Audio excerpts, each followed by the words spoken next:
Reporting on this here post-fight after Jackson's MMA Series 17 with Nick Urso. Nick, kind of a surprising ending there. Do you know what you hit him with that forced the ref to stop it? You know, I'm still a little confused.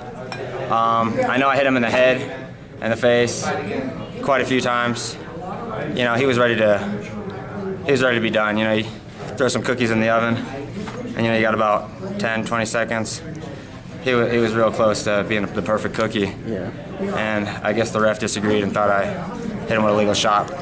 Obviously I haven't seen the footage. I just looked at the big screen. Yeah. And from initial view I saw, I didn't think there was anything blatantly wrong. And currently I have 2 knots in the back of my head. And I don't quit, so I just don't agree with the outcome.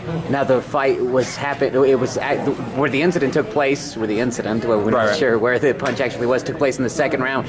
You seemed to be controlling most of the fight up until that point. Yeah.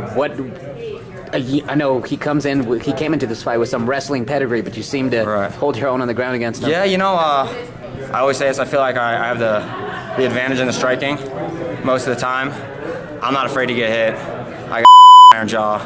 I spar with the big dudes all the time. I'm not concerned with getting hurt in the striking or getting hit. I'll stand toe to toe, but I know to wrestle. So if you're gonna give me a takedown, I don't give you're a 103-pound state champ. Care what credentials are. You give me the hips, I'm putting you on your back. I'm gonna try elbow hole in your face. Yeah. And that's exactly what I did. Did he telegraph that flying knee both times, or did you know it was coming? Yeah, it was pretty. I mean, those are cool knees on the pads, but when you do it against a good fighter, I mean, you ain't gonna hit me with it. I mean, props to him for trying it. You know, Ray Borg, he's got some good flying knees, and I was expecting him to do that to me, and he wasn't coming off the ground. Jordan, he was just trying to hit me with just, you know, a little too crafty to fall for a flying knee like that. At the end of the first round, he seemed to have caught you with a nice left hand. How hurt were you? It's just a flash, you know. It was a good shot. He hit me crisp. I try not to get emotional. You know, Latrell's over there. He knows I'm an emotional guy. Probably figured that was gonna happen. I'm still working on being a hothead. But you know, sometimes I get overzealous and I want to get in there and just kill the guy. Yeah. You know, I just want to kill the guy. And, you know, sometimes it gets you in trouble. But like I said, I'm a fighter. I'm not a wrestler. I'm not a freaking grappler. I'm a fighter. You know, I've been fighting my whole life, whether it's whatever the situation is. That's my personality.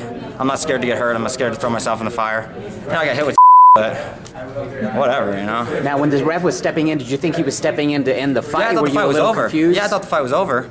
And then he's like, back away, back away. I'm like, we good? And he's like, 1 point. I'm like, what? He's like, you hit him back of the head. I'm like, what are you talking about? How do you hit someone in the back of the head going like this? I was even going into the armpit, if I remember correctly. And then, you know, if you're a baseball player and you're throwing the ball for a strike and the batter steps in front of the catcher, you're gonna get ball. You decide whose fault that is. That's a good analogy I can come up with right here. I'm the pitcher, I'm throwing a strike, and the stupid batter steps forward and gets hit with the ball. Is that my fault? Or is that the moron's fault that stepped in front of the ball? I mean, I'm not the judge, I'm not the ref. You can give your opinion as a spectator or whoever wants to get it. That's the analogy I have. Yeah. I'm just throwing a strike. I don't know. Still fired up, obviously. Yeah. Now, after the fight, you know, you seem pretty upset. You may have told him some not so nice things, but then you seem to make amends at the very end. What did you tell him both times? I could be you know. I'm a blunt dude. I say how I feel. There's not too many people that are like, oh, Nick Urso's all right. It's either you really like me or you just really don't.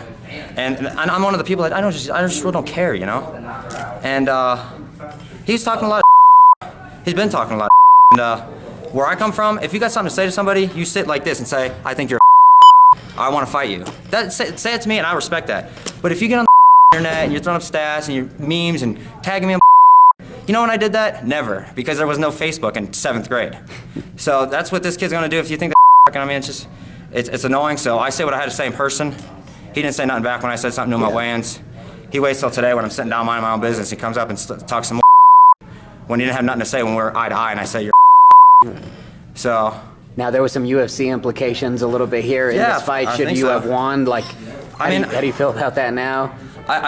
You know, I don't know, man. I feel like I won the fight, but I just got robbed out of a win. So, I mean, hopefully the people that matter see that I won and I can just move forward from here because I dedicate and give a lot of stuff to this. Now, obviously, this fight was ruled a no contest, so no winner or loser, I guess, technically here. Yeah, I guess so, not. I mean, how do you feel that you can move on from this? Do you want a rematch, or you just want to get this behind you? You know what? After I fought Montoya, I said I'm not doing this no more local because I don't like the beef. I don't like the drama.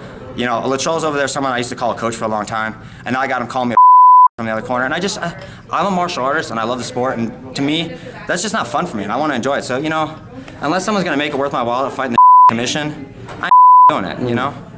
It's just not worth it to me. I don't know. And then, you know, you come out, and I'm from another place. Obviously, this is my hometown. I got a lot of supporters here. But then to walk out of the cage and having people call me a and, you know, this, that, and the other, I don't know. I can't give you a logical answer right now.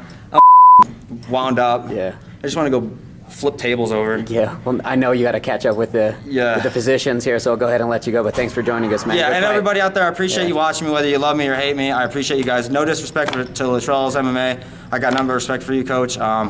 It's unfortunate we're on the other end of things. Whatever drama's going on, I keep myself out of it. And if there's any problems with me and you, I'd be man to man to talk to you about that. But from my end, I have no problems with you.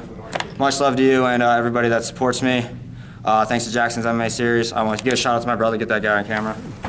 If it wasn't for this guy, I probably would still be kicking people in the parking lot for no reason. So, yeah, thanks to everyone that supports me.